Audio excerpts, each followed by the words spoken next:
అందరికీ నమస్కారం. మా హస్బెండ్ బాలకృష్ణ.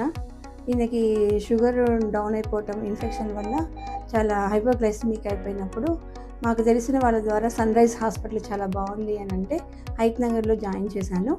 తీసుకురాగానే చాలా ఎమర్జెన్సీలో చాలా బాగా ట్రీట్ చేశారు. డాక్టర్ ప్రదీప్ రెడ్డి గారు మాకెంతో సహకరించి ఆయనకున్న ప్రాబ్లమ్స్ అన్నీ చెప్పి మాకు ట్రీట్మెంట్ మంచిగా జరుగులాగున వితిన్ 3 డేస్‌లోనే ఆయన స్టెబిలైజ్ అయ్యేలాగా చేశారు. దానికి సార్ గారికి చాలా ధన్యవాదాలు. అదేవిధంగా హాస్పిటల్ స్టాఫ్ కానీ, వార్డ్ బాయ్స్ కానీ, నర్సులు కానీ చాలా మాకు హెల్ప్ చేస్తూ అన్ని విధాలుగా మాకు సహకరిస్తూ మా హస్బెండ్ ఈరోజు కొంచెం స్టెబిలైజ్ అయ్యి హ్యాపీగా ఇంటికి వెళ్ళడానికి మాకు సహకరించినందుకు సన్‌రైజ్ హాస్పిటల్ సిబ్బందికి, మేనేజ్మెంట్‌కి, డాక్టర్ గారికి, ప్రతి ఒక్కరికి పేరు పేరున నా నమస్కారాలు తెలియజేస్తున్నాను. థ్యాంక్ యూ సన్‌రైజ్ హాస్పిటల్ నిజంగా చాలా బాగుంది. Very good. Thank you.